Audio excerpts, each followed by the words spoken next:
آپ 24 گھنٹے عبادت کیسے کر لیتے ہو؟ یہ تو ناممکن ہے۔ تو حضرت علی رضی اللہ عنہ نے اس کی وضاحت فرمائی کہ یہ ممکن ہے اور ہم ایسا کرتے ہیں۔ وہ کس طرح؟ ان کا ہمارے لیے جو اللہ کا حکم ہے اور جو رسول اللہ صلی اللہ علیہ وسلم کا طریقہ ہے، ہم ہر عمل اللہ کے حکم اور حضور پاک صلی اللہ علیہ وسلم کے طریقے کو سامنے رکھ کر کرتے ہیں، تو ہمارا ہر عمل عبادت بن جاتا ہے۔ ہمارا سونا بھی عبادت، ہمارا جاگنا بھی عبادت، ہمارا کھانا پینا بھی عبادت، ہمارا بیوی بچوں کے ساتھ رہنا بھی عبادت۔ تو ہم ہر بات میں اللہ کا حکم کو سامنے رکھتے ہیں، تو اس لیے ہمارا ہر عمل عبادت۔ خود اللہ رب العالمین فرما رہے ہیں قرآن مجید میں، تم کھاؤ اور پیو، یعنی کہ اللہ کے حکم کو سامنے رکھ کر جو شخص کھاتا ہے، دل کے اندر یقین یہ ہو کہ میں جو کھانا کھا رہا ہے بھوک اپنی مٹا رہا ہے، دل کے اندر نیت ارادہ یہ ہو کہ اللہ کے نے حکم دیا کھانے کا، تو میں اللہ کے حکم کی پابندی میں کھا رہا ہوں، اور کھانا کھانے سے میری صحت بڑھے گی اور میں دین کے کام کروں گا۔ تو نیت ارادہ جو ہے وہ اللہ کو راضی کرنے کی ہو، جس کی نیت ارادہ آپ یہ بھی یقین ہو کہ کھانا بھوک مٹانے میں اللہ کے امر کا محتاج ہے، اللہ پاک نہ چاہے تو کھانے سے بھوک نہ مٹے، پانی پیاس بجھانے میں اللہ کے امر کا محتاج ہے، اللہ نہ چاہے تو پانی پیاس بجھا نہیں سکتا۔ اب دوائی میں اب دیکھو نا، اب جس طرح ڈسپرین عام طور پر سر میں درد کے لیے استعمال ہوتی ہے، اور دو آدمیوں کے سر میں درد ہے، وہی ڈسپرین دونوں کھاتے ہیں، ایک کے سر کے درد کا آرام آ جاتا ہے، دوسرے کے سر کا مزید آرام نہیں آتا، مزید بڑھ جاتا ہے۔ اسی طرح ایک ڈاکٹر کے پاس دو مریض جاتے ہیں، مرض بھی ایک جیسی ہے، وہاں پہ ہسپتال میں داخل ہوتے ہیں، اب اسی کا ڈاکٹر بھی ایک جیسا علاج کرتا ہے، اب ایک صحت یاب ہو کر گھر آ جاتا ہے، دوسرے کی وہاں سے میت آ جاتی ہے۔ تو یہ کون کرتا ہے؟ اللہ کرتا ہے۔ اللہ نے جس کے لیے اس دوائی میں شفا رکھی ہے اس کو شفا مل جاتی ہے، اور جس کے لیے شفا نہیں رکھی اسے شفا نہیں ملتی۔ تو یہ یقین کامل ہو جائے، اللہ جو مخلوق فائدہ دے رہی ہے یہ اللہ کے امر سے دے رہی ہے، اللہ کے امر کے بغیر جتنی مخلوقات ہیں کوئی فائدہ نہیں دے سکتی، کوئی نقصان نہیں دے سکتی۔ فائدہ اور نفع اور نقصان دینے میں دنیا کے سارے نقشے اللہ کے امر، اللہ کے حکم کے پابند۔ تو یہ یقین کامل دل کے اندر آ جائے کہ وہی اللہ ہے، پوری کائنات کے سارے نقشوں پر قبضہ اللہ کا، اللہ کے حکم کے بغیر درخت کا پتا نہیں ہل سکتا۔ تو پھر اسی طرح حضور پاک صلی اللہ علیہ وسلم کی زندگی ہے کہ کس طرح آپ نے اس اللہ کی دعوت دی۔ سفر طیف کا واقعہ دیکھیے کہ کس طرح جو ہے نا، کتنی مصیبتیں تکلیفوں کے باوجود بھی اللہ پاک اب جو ہے مکے والے تو آپ صلی اللہ علیہ وسلم کو صادق اور امین سمجھتے تھے، صادق اور امین کہتے تھے۔ جب بلایا یہاں تک آپ نے فرمایا کہ اگر میں یہ کہوں کہ اس پہاڑ کے پیچھے فوج ہے دشمن کی جو آپ پہ حملہ آور ہونے والی ہے تو آپ یقین کر لو گے؟ سب نے کہا، مکہ کے سرداروں نے کہا ہاں ہاں بالکل یقین کر لیں گے، کیونکہ آپ کی زبان سے تو کبھی جھوٹ سنا ہی نہیں ہے۔ تو پھر جب آپ صلی اللہ علیہ وسلم نے فرمایا لا الہ الا اللہ کہہ دو، اس میں کامیابی ہے، تو اس پہ سارے دشمن ہو گئے۔ تو دعوت کیا ہے کہ لا الہ الا اللہ، اللہ کی بات کہ سارے بتوں کو چھوڑ دو، غیر اللہ کا یقین دل سے چھوڑ دو، اللہ پر یقین لے آؤ۔ لا الہ الا اللہ کا معنی مفہوم مقصد یہی ہے کہ اللہ پہ یقین آ جائے، اللہ سب کچھ کرتے ہیں، اللہ کے بغیر مخلوق کچھ بھی نہیں کر سکتی۔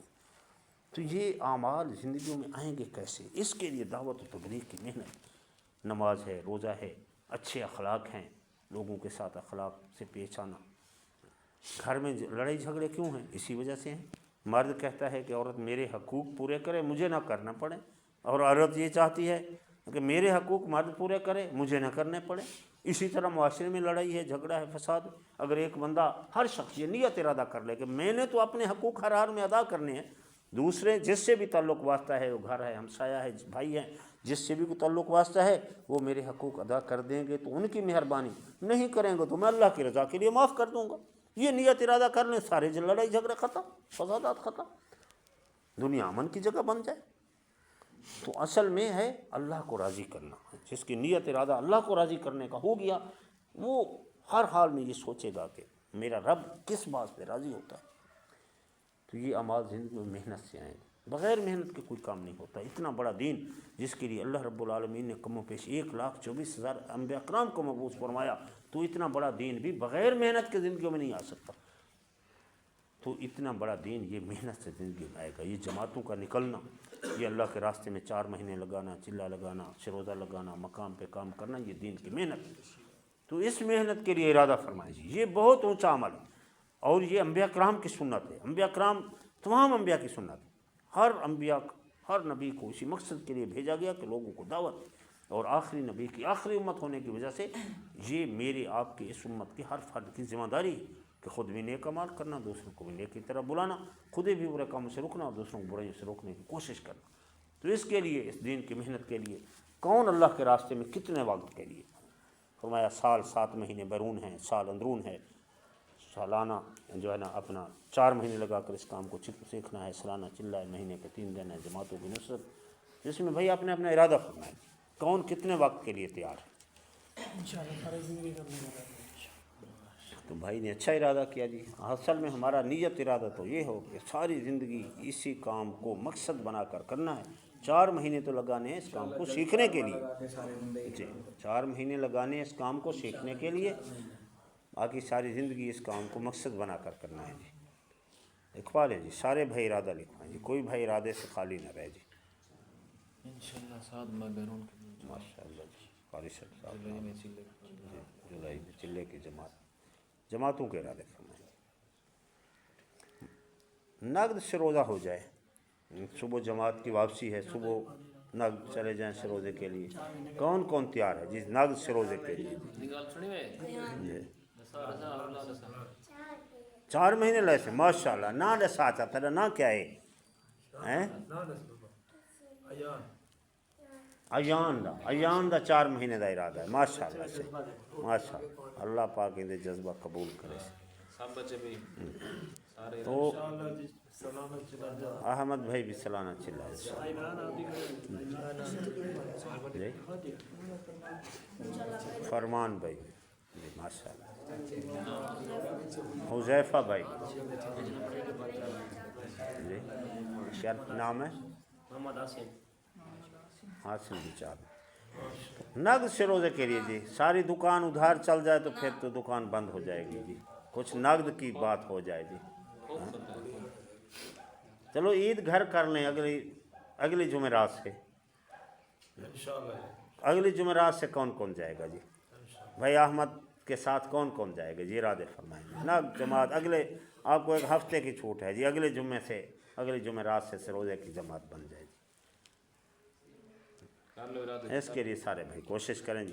مقامی کام پہ کون کون بھائی جڑے گا جی؟ کھڑے ہو کے ارادے تو کر لو بھائی، کھڑے ہو کے ارادے کر لو جی اگلی جمعرات کے لیے روزے کا ارادہ کر لیں کم از کم۔ ماشاء اللہ، مقامی کام پہ تو سارے بھائی جڑیں گے نا جی، کون کون ذرا مقامی کام جو ہے، گشت ہے، تعلیم ہے، مشورہ ہے، اس میں تو سارے بھائی کوشش کریں گے۔ اللہ پاک اللہم صلی علی سیدنا محمد، یا رب العالمین معاف فرما، یا اللہ تیرا اختیار میں سب کچھ، اور رب دین کی محنت کے لیے قبول فرما، دین کی محنت دنیا آخر میں عزت نصیب، ذلت سے کامیابی ناکامی سے اغفر لنا خیر صلی اللہ تعالیٰ علی خیر خلقہ محمد صلی اللہ علیہ وسلم، لا الہ الا اللہ